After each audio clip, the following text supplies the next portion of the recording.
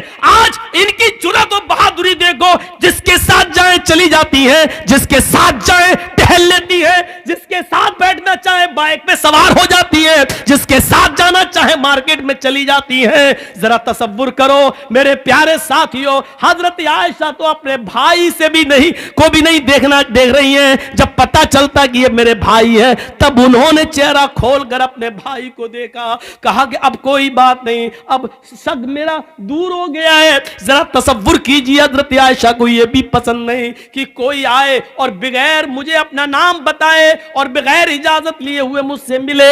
میری ماں بہنوں ہمیں سوچنا پڑے گا کہ یہ سب کیا ہے اور آج ہم کس دلدل میں گھسے ہوئے ہیں. ترقی اس کو نہیں کہا جا سکتا ہے جس کو ہم ترقی کا نام دے رہے ہیں. یہ ترقی نہیں ہے جس کو ہم ترقی کہہ رہے ہیں.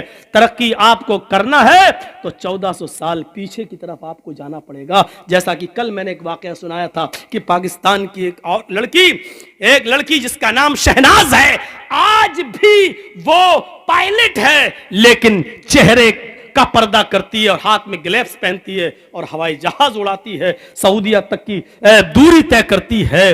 اس کو سعودی اور کویت اور دبئی تمام لوگوں نے اس کو دعوت دی, لیکن اس نے کہا نہیں, ہم پاکستان کی لڑکیوں کے لیے عبرت بننا چاہتے ہیں, ان کو یہ سبق دینا چاہتے ہیں کہ ہم پردے کے اندر بھی اگر ترقی کرنا چاہیں تو کر سکتے ہیں. پردہ ہماری ترقی میں رکاوٹ نہیں ہے. ذرا تصور کریے آپ, یہ کیا چیز تھی, یہ کون سا جذبہ تھا. اللہ کے نبی اعلان کر رہے ہیں کہ النساء حبالۃ الشیطان. اب کیا رہ جاتا ہے اس حدیث کے بعد, اس جملے کے بعد اب کیا رہ جاتا ہے. میری بہنوں برا مت ماننا, اللہ کے نبی نے کیوں کہا ہے النساء حبالۃ الشیطان, عورتیں یہ شیطان کی رسیاں ہیں. نہیں, تمہیں برا نہیں ماننا چاہیے, ساری عورتیں اس میں شامل ہیں. کیا ہماری ماں نہیں ہے, کیا جرجیز کی بہن نہیں ہے, کیا جرجیز کی ماں نہیں ہے, عورتوں میں تو وہ بھی شامل ہے. تو پھر یہ کیوں سمجھتی ہو کہ میں تمہیں کہہ رہا ہوں شیطان کی رسی, جہاں اللہ کے نبی صلی اللہ علیہ وسلم نے تمہیں شیطان کی رسی کہا ہے وہاں یہ بھی فرمایا ہے کہ ان الدنیا کلھا متاع وخیر متاع الدنیا المرأۃ الصالحہ. دنیا ساری کی ساری فائدہ حاصل کرنے کی چیز ہے اور سب سے بہترین پونجی, سب سے بہترین فائدہ حاصل کرنے کی چیز جس سے فائدہ اٹھایا جائے وہ نیک عورت ہے. غور کرو, یہ بھی کہا جہاں شیطان کا جال کا ہے, شیطان کی رسی کا ہے, وہاں دنیا کی سب سے محبوب چیز بھی تمہیں بتایا ہے. اب دونوں کے فرق کو سمجھو. کیا کہا ہے النساء حبالۃ الشیطان لیصید بها الرجال, لیصید بها الرجال. شیطان کی رسیاں ہیں یہ عورتیں اور شیطان اسی جال کو ڈال کر, اسی رسی کو ڈال کر مردوں کا شکار کرتا ہے. شیطان جب کسی آدمی کو پھانستا ہے تو اسی شکار کا استعمال کرتا ہے, اسی جال کو پھینکتا ہے, اسی کو خوبصورت بنا کر مردوں کے سامنے پیش کرتا ہے. یہ چیز چیخ کر اللہ کے نبی نے کہا ہے, اسی کے ذریعے وہ بہکانے کی کوشش کرتا ہے.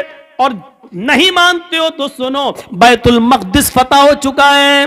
مسلمانوں نے بیت المقدس کو دیکھنے کے لیے حضرت عمر فاروق کے پاس خبر بھیجی ہے, امیر المومنین بیت المقدس ہم نے فتح کر لیا ہے, آپ آئیے اور آپ 2 رکعت نماز اس میں پڑھا دیجئے تاکہ ہم آپ کے پیچھے نماز پڑھ لیں. بیت المقدس آئیے. حضرت عمر مدینے سے بیت المقدس کی طرف سفر کر رہے ہیں, بیت المقدس کی طرف چل رہے ہیں, بیت المقدس کی طرف جا رہے ہیں, بیت المقدس کی طرف جا رہے ہیں.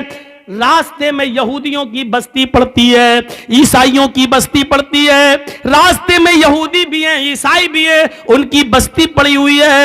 ان یہودیوں نے اور عیسائیوں نے اپنی اپنی لڑکیوں کو نیم برہنہ، آدھی ننگی لڑکیوں کو اپنے گھروں کی چھتوں پر کھڑا کر دیا ہے، اور یہ کہہ رکھا ہے کہ دیکھو اگر عمر کا کوئی بھی ساتھی تم میں سے کسی کو آواز دے یا اشارے سے بلائے تو تم میں سے کوئی بھی منع نہ کرے، جس کو بلائے وہ اس کے ساتھ چلی جائے۔ اگر عمر کے کسی ایک آدمی نے تمہارے ساتھ منہ کالا کر لیا، عمر کے کسی ایک ساتھی نے اگر تمہارے ساتھ زنا کر لیا، عمر کے کسی ایک ساتھی نے بھی اگر تمہارے ساتھ جسمانی تعلق قائم کر لیا تو ہم کامیاب ہو جائیں گے اپنے مقصد میں۔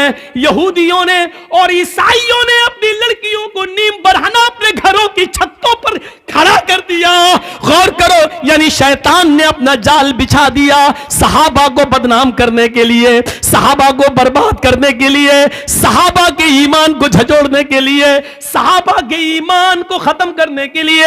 ادھر حضرت عمر فاروق کو جب یہ پتا چلا کہ ان یہودی اور عیسائیوں نے ایسا کر لیا تو انہوں نے حکم دیا کہ لوگوں میں پیچھے پیچھے چلوں گا، آگے آگے نہیں۔ سنو، یہودیوں کی لڑکیاں گندے اشعار پڑھیں گی، اپنی طرف تمہیں بلائیں گی، اپنی طرف تمہیں مائل کریں گی، میک اپ کیے ہوئے ہوں گی اور نیم برہنہ ہوں گی۔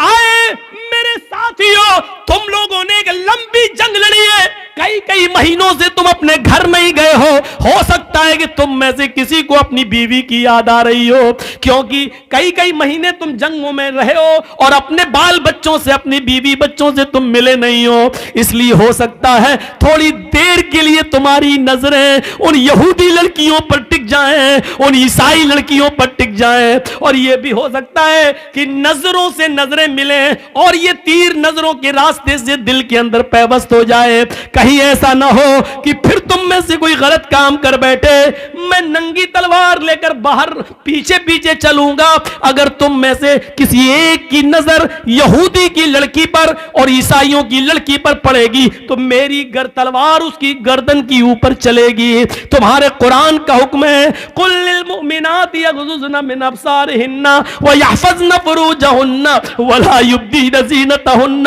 کہ تم جب بھی بازاروں میں یا کہیں چلو تو اپنی نگاہیں نیچی کر کے چلو۔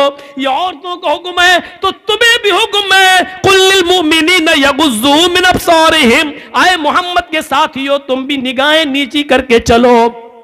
تمہیں بھی حکم ہے اپنی نگاہیں نیچی رکھنا اور قرآن کی آیت پڑھتے ہوئے نکل جانا، کوئی کسی کی طرف نظر اٹھا کر نہیں دیکھے گا۔ حضرت عمر نے جب یہ خطبہ دیا، سارے صحابہ نے اپنے دل کی گہرائیوں میں پیوست کر لیا اور چلنے لگے۔